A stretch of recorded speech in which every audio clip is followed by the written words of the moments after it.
I, 36F, am married, 37 male, for over a decade. Some months ago, I got diagnosed with GAD, generalized anxiety disorder, and depression, post-pandemic issues. I have a therapist every week, take medication, and I see my psychiatrist once a month. But I feel like my problems with my husband is more than I can take right now. Whenever I have a meltdown, my husband doesn't want to cuddle or spend time with me. He says I have to deal with it all by myself, talk to a friend or my therapist. He says he cannot give me what I need, cuddling and support. So, when I isolate myself due to anxiety, we end up in an argument. He accuses me of ignoring our children and being rude. I get very irritated, but not violent, to him.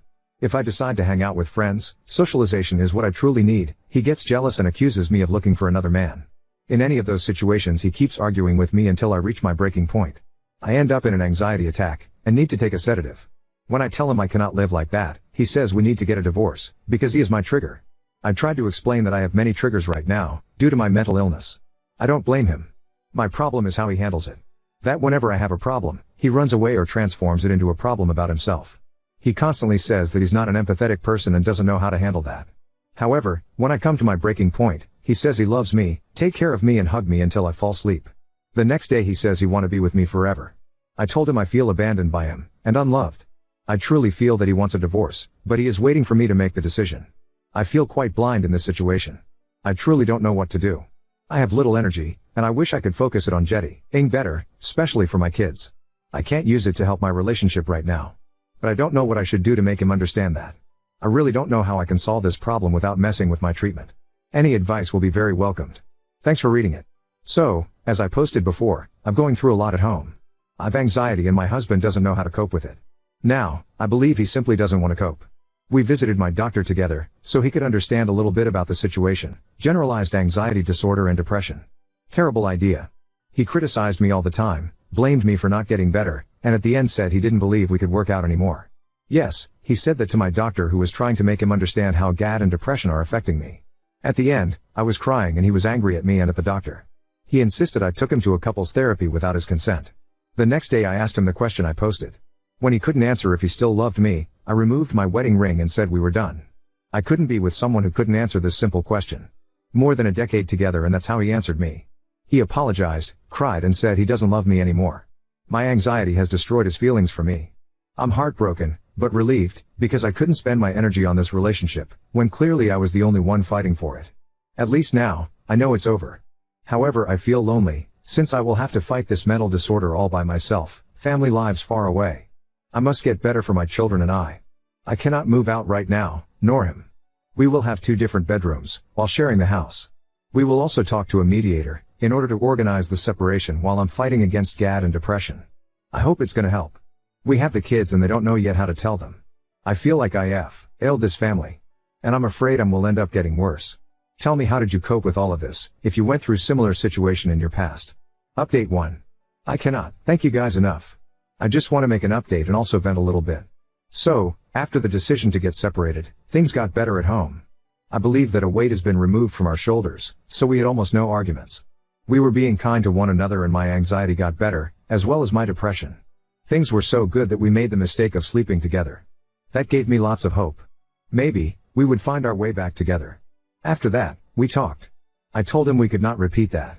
I still have feelings for him, so it would hurt me a lot if the sex meant nothing to him. We had a mediation session and tears were all over. We agreed he would no longer hug me when I left in the morning. The mediator said we had to cut those physical connections to avoid repeating the same mistake. Also, he would clear his office, which would become my new bedroom. It was difficult, but we cut off the hugs after a couple days. He, on the other hand, asked for the day off at work. I thought it would be to clean the office, but no. Later he told me he has an internal fight. He didn't want the separation, but he believed that it was necessary, because we were not happy together. I remind him he is the one who doesn't love me anymore, and that I am unhappy due to my depression. A couple days later we were discussing something and messages kept popping up on my phone. It was a Reddit male friend, call X, who has the same name as a friend, call Z, I have over here. This same day, I would go to a party where Z would be attending. My ex got a bit uncomfortable and asked me if Z and I were flirting. I said no, and explained that the messages were from X, who lives in another country. He was clearly jealous, and when I returned from the party, my ex tried to have sex with me, which I denied. The next day, we talked about that and I asked him about his feelings. I assured him I was not interested in other people. Also, that once again, we could not have sex if he didn't love me anymore. I asked him if he was unsure about his feelings, but he said he was just horny, nothing else. I felt so disrespected. He knew about my feelings and tried having sex with me because he was horny? The next days I kept sending him photos of the new furniture I would need to buy for my new room. I was asking him some advices regarding the size of them. None of them was good, too big, too small, too expensive. After that, I reminded him that he needed to clean the office. I told him that sharing a room was making things difficult for me. So, I asked him if he was having second thoughts, because he was delaying it, plus, he was issues with every suggestion I made regarding the furniture. He didn't even think twice before answering. Nah, I am being just lazy. You are complicating things. He suggested I could clean it myself. I reminded him that this was his job, and that we had agreed on that during the mediation. Yeah, this super sincere answer hurt, but, now we are back to arguments. Again, he does not accept my emotions and get angry or rude to me, anytime I say something he doesn't like. Update 2. We had a mediation session earlier this week. I spoke about the mixed signals he sent me, how they confused me and gave me hope. The mediator said exactly what you guys said, there is not coming back now, you made your decision clear, Ben, my ex. Can you see how you make her feel? It is not helpful, he cried and apologized to me. After the session I had a very depressive episode where I couldn't stop crying. He put me in bed, gave me my medicine and stayed with me until I fell asleep. This same night he started cleaning the office. Yesterday he went to the store to get my new mattress, so I didn't have to wait for delivery nor do it by myself. He also measured the things I needed and helped me with everything related to the new furniture. I think reality wasn't hitting him so deep down as it was supposed to be. Our next step will be the worst one, to tell the kids what's going on. I already prepared notes to send to their teachers and got a therapist in case they need someone to talk to. Update 3. My ex said something a time ago regarding a lost friendship and I would like to use this metaphor over here. This separation feels like grieving without a body to grieve on. I have to go through all the mourning phases, as if I have lost something. I did lose my emotional support, my confidant and who I used to lean on. I am learning how to walk alone again, and it hurts a lot. However, I am fine. It does not hurt as much as before and I feel less lost. I denied, I got angry, then tried to bargain. I got more depressed and hurt, but finally I arrived at acceptance. Each stage had its own time. I needed help to get over each one of them.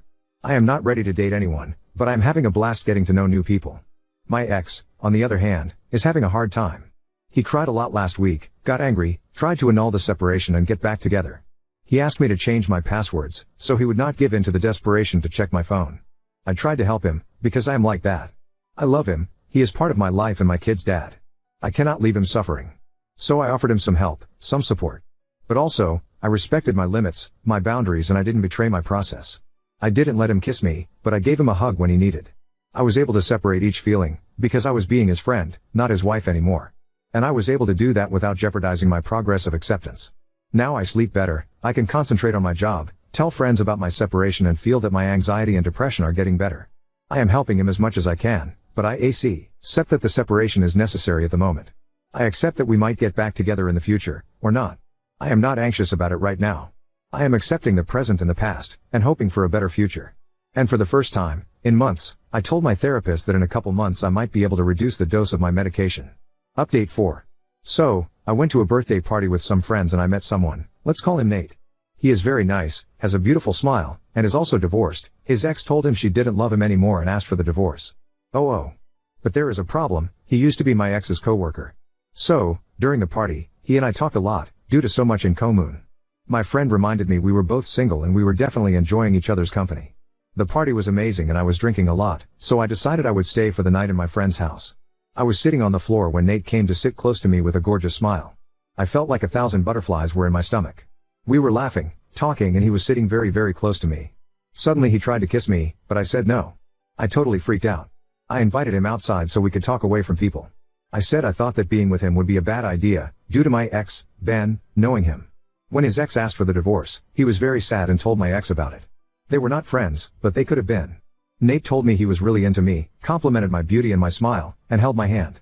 We were both drinking a lot, so I just gave in and kissed him back. And it was amazing. I was not checking my phone and Ben was trying to reach me out to check if I was really okay. I usually don't drink to the point I cannot drive or take an Uber. So, Ben contacted my friend to ask if I was okay.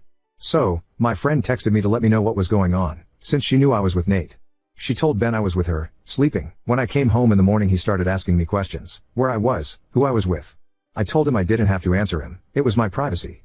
So, I found out he checked all my social media accounts and messages, read all my private messages with my friend and wrote nasty things to her due to her lie. He also reached Nate and said nasty things to him too. He said they were friends and that Nate had betrayed him. Furthermore, he used a fake account, a sexy girl, to message a guy he thought I was with. Ben said I acted like a 20-year-old girl, who had no responsibilities nor kids, because I came back in the morning. I felt terrible after that. I knew my kids were safe with him, but maybe he is right. He said I need to grow up and not go out drinking again like a young girl. It is not the first time he has told me that. Ben cried all day long, asked me to come back to him, to try again, and that he didn't want to lose me. I told him I didn't believe in his love at all, but he swore he truly loved me, that he was mistaken. I met Nate a couple days later to apologize for Ben's reactions. Nate told me things I didn't remember at all: alcohol. According to him, I called myself too old to make out with someone, not attractive due to some white hairs and a mother's body, and that I didn't deserve his compliments. Nate was gentle and kind to me and said how much he wanted to spend time with me again. He made me feel beautiful and attractive again, and not too old. Nate will be away for 2 months now. He texted me a couple times and we saw each other again before his departure. He said he understands this is all new to me and too soon, but that he would like to take me on a date when he comes back. I, on the other hand, feel like being with him is wrong, very wrong, and sleeping with or going on a date is even worse. Update 5. I hadn't moved out yet. Unfortunately, I currently live in a place where rents are increasing way too much. I cannot afford a place where I could live with my kids.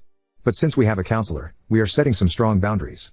Now, something really creepy: what are the chances Ben and Nate share the same birthday? My friend, who believes in astrology, said this is a bad sign. I don't believe in those things. Update 6. I had a date with Nate and things went amazingly well. After putting my kids to bed, I went out and had a great time with him. We have a very nice connection and spent the night together. Nate was very sweet. At first, Ben was very upset and cried a lot when I told him I was going out with Nate. He truly hates Nate and believes he is a bad influence on our kids. He still implies that Nate is a homewrecker and a horrible person. After a few days, he got better once he found someone to go out with. I found out who she was because she decided to stalk me on social media. Now, Ben goes out with her and he is back to his normal self, a happy single man who can be rude to his ex-wife. When he was alone, he begged me to give him another chance and cried during our meetings while professing his love. Once he found someone, he went back to being rude and reaffirmed to the conciliator that we are better separated. So, clearly, his problem was being alone. I also had a hard time with my depression this last month and had to return to my previous drug dosage. One of the reasons why I am unable to move out is that I am a part-time worker and a part-time student. During the pandemic, I became a HSM and had to take care of my baby at home while my kids had online classes and Ben struggled with depression. Once things got back to normal, I decided to pursue my dream of getting a master's degree. Now, with the divorce, I am in a bad spot. To make things worse, my work hours were cut in half a couple of weeks ago, and I got into a car accident the same week and lost my car. These were just some of the bad things that happened last month, and my mental health was wrecked. I feel stuck right now, with less money, a student loan to pay back, and an unfinished degree. At least during those bad moments, I could see who would be there for me. Ben was extremely rude to me when I called him for help after my car accident. I had one of my kids with me, and I was totally lost and nervous. The airbag came out, and I needed a ride home. From the phone call to the moment we went home, he didn't say one nice word to me. On the day I was informed I had lost some work hours, he made me cry in front of the kids. Nate, on the other hand, took me for a walk, so I could cry and swear as much as I needed to. He told me a million times that I can call him anytime, especially if I'm having an anxiety attack. He made it clear he wants to be there for me and even offered me his place if I need to take some days off to recharge. I truly didn't want to find a person right now. I am not one of those people who cannot be alone. I wanted to get better and focus on my mental health, but for some reason, Nate came into my life. He became one of the happy moments I have in my days with his good morning messages. His hugs became a place where I feel safe and happy, and seeing him makes me feel good. It is clear that I cannot start dating him while living with Ben. It feels wrong, and Nate agrees with me. But he told me he is not going to see anyone else besides me and that he is in love with me. He even told his mother about me. Right now, we simply try to see each other once a week, so we can enjoy the time together. Update 7. Hi everyone, I'm looking for some advice and feedback on my current situation with my ex-husband. We've been having ongoing issues with co-parenting, and I'm wondering if his behavior constitutes parental alienation and what steps I can take. Here's what's been happening. Incident 1. Last week, my ex-husband was extremely rude to me in front of our kids and his mother. He was supposed to return some library books to the school that were at his place. He has ADHD. When I asked if he had returned them, he said, "I didn't and I won't. I won't do what you demanded me," which I didn't do. If you want them returned, you should return them yourself. His mother spoke to me 2 days later, explaining that she talked to him about his attitude towards me, especially in front of our kids. She mentioned that he was repeating the same behavior his dad exhibited towards her and that the kids would soon realize how badly he treated their mother. Incident 2. Yesterday, we were all together for a farewell dinner for his mother. My youngest ran away from us in the middle of the parking lot. We all spoke at the same time to get her to stop. I was the loudest, yelling, "The cars." She stopped, and my ex decided to scold me for yelling at our child. He said, "Control yourself in front of our kids and his mother again." I stared at him and said, "Don't scold me in front of the kids." He replied, "Go scold our child. I'm not in the wrong here." Private discussion today, when we were alone and away from the kids, I requested him, once again, to please not scold or disrespect me in front of the kids. I explained that if he disagrees with my actions, he should talk to me about it later. I emphasized that his behavior shows the kids that it's okay to talk to their mother that way. He said I was wrong and that I should control myself. He insisted that if the kids were in any danger, I should control my emotions, or he would scold me in front of them again. I explained that dismissing me in front of the kids could be seen as parental alienation. He responded by saying I was wrong and delusional. He refused any advice or guidance from professionals, stating that no matter what psychologists or therapists might say, he has his own opinion and won't change it. He told me he will no longer have this conversation and to sue him if I didn't agree with his behavior. Refusal of mediation and therapy. He has stated that he will not engage in any family therapy or mediation. Despite the existence of a center that helps divorcing couples with co-parenting, he refuses to talk to them. He says that we are not a couple and that his co-parenting is great. He also refuses to speak with a personal therapist, as he doesn't believe he needs it. According to him, any issues we have are because I try to control him. He insists that scolding me in front of them is necessary when I yell at our child, when she runs away from me, claiming he is protecting her. Given these incidents, I'm looking for advice on the following. 1. Parental alienation. Does his behavior constitute parental alienation? 2. Legal steps. What legal steps can I take to address his disrespect and refusal to co-parent cooperatively? I'm in Quebec, Canada. 3. Mediation. Is there a way to enforce mediation or counseling through the court system?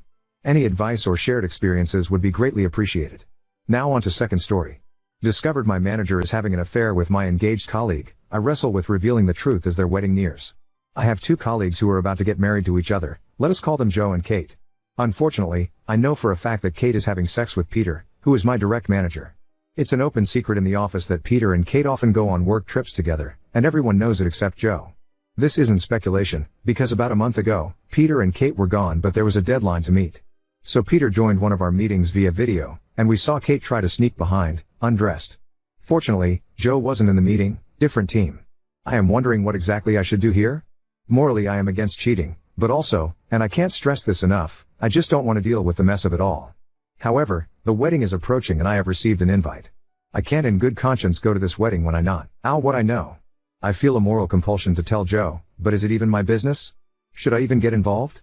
Other than this mess, I generally like my office and my coworkers. I am paid well for my role, and other than his less than stellar attitude towards sexual fidelity, Peter is a good manager who has my back. My industry is quite niche, and my skill set is specialized, so finding another job won't be an issue. But, I am comfortable here and really don't want to switch. But every time I see poor Joe around the office, the guilt consumes me.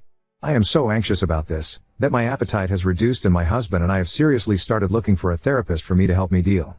Update 1. HR was kind of a joke in my former company. They didn't do anything but perpetuate gossip. No such thing as anonymous complaints. Peter and Kate were different departments, think sales and accounting. The good news, a few days after I submitted the letter to you, I ended up submitting my resignation. I start my new job next month. So far, my coworkers seem nice. We've had one casual hang/mixer organized by the new workplace. Everyone bought food. My brownies were a hit. My new company had been trying to poach me for a while, and I just decided to take the plunge. I truly can't tell you how happy I am to be away from that mess. I've just been relaxing at home now. My former coworkers keep me updated about everything that's happening and safe to say, I left at the right time. Bullets dodged. Peter was blindsided by my resignation, and asked me why I was leaving and if there was anything they could do to keep me, but I refused. I was willing to serve my notice period, but Peter said it wasn't necessary and I could leave immediately since I clearly thought I was better than them. It was in that moment it became clear to me that I'd been telling myself Peter is a good boss, but he clearly isn't. Even your advice touched on this briefly. So I cleared my stuff out by the end of the day, went home, and cuddled with my dogs. Since then, Peter's boss contacted me, asking me to at least serve my notice period.